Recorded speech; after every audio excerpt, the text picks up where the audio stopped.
His Excellency Peter Obi, I salute you, sir. I just want to commend you for your recent move by helping people who were stranded for more than 2 hours on the Abuja road when they're traveling, held-bound by roadblock. This is why one of the reasons why the agitators of the Southeast are complaining how roadblock has messed up our movement in Southeast. We have a lot of bottlenecks while people travel from one location to another just because of roadblock. And in the midst of this roadblock, insecurity is still high. It discovered that the roadblock is not doing anything. They are just there to extort money from the people.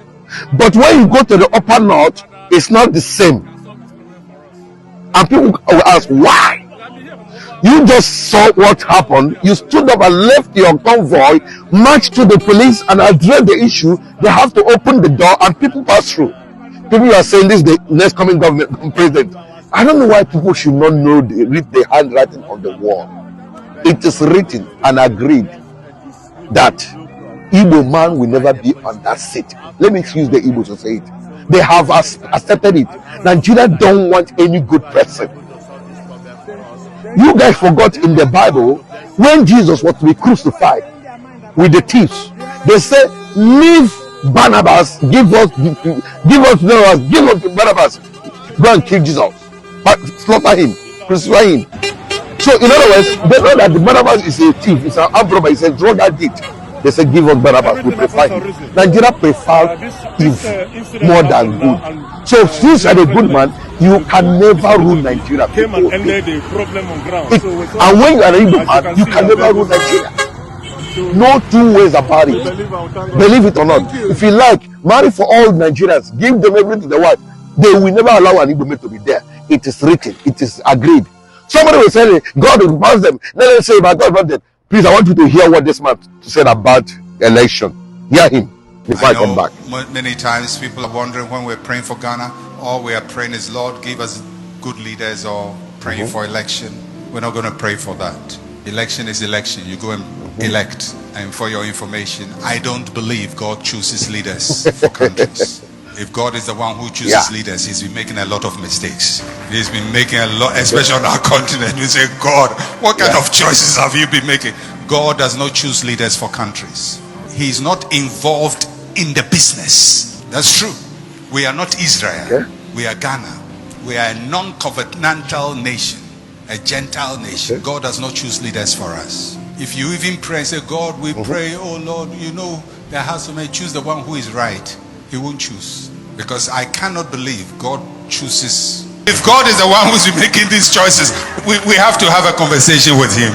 He's not in the leadership choosing process. It's a lazy way of thinking. It's a way of abdicating your responsibility and hoping that whatever comes, it is God's will. No, it is our will. It's the will of the people.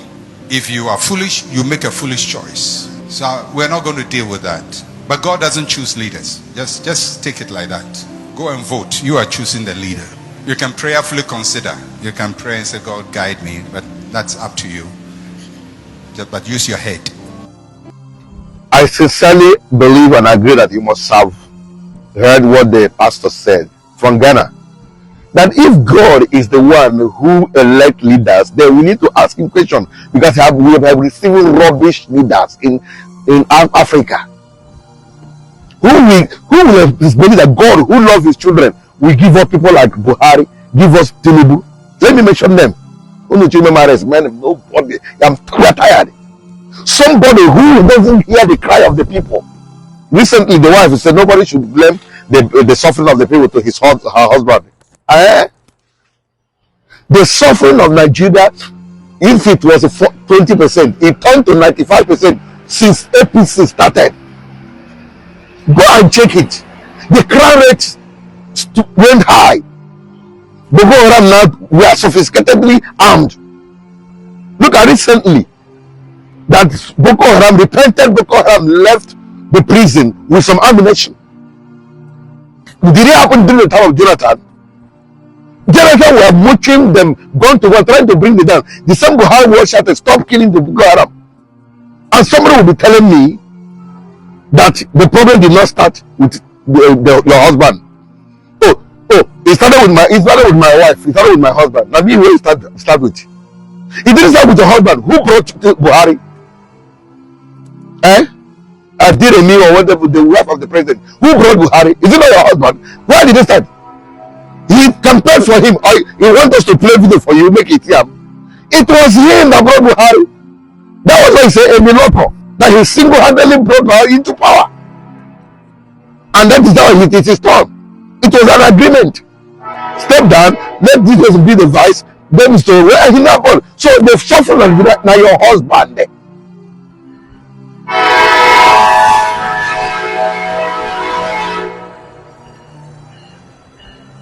So the suffering of Nigeria is your husband. No two ways about. Don't tell us trash. Back to P2B. P2B, if you like, do whatever you want to do for them. It's not going to work.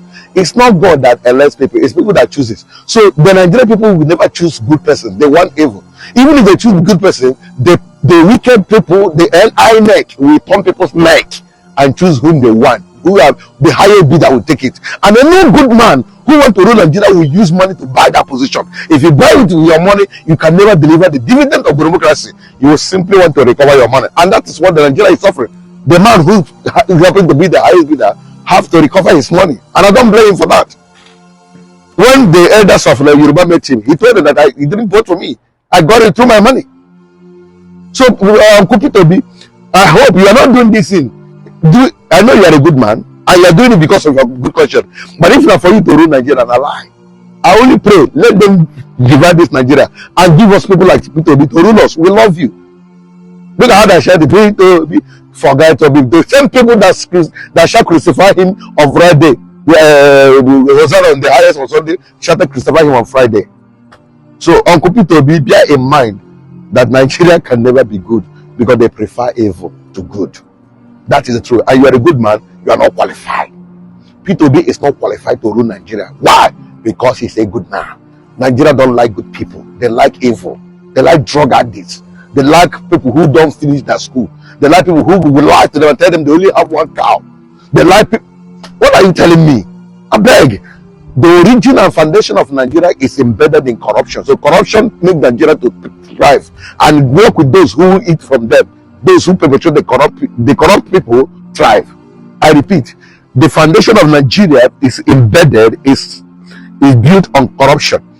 And the only people that thrive in that particular corruption, in that particular contract called Nigeria, is corrupt people. So if you are not corrupt, you can never succeed in Nigeria. If you succeed, EFCC will come for you and you are a suspect. Thank you. I love you guys. Bye-bye.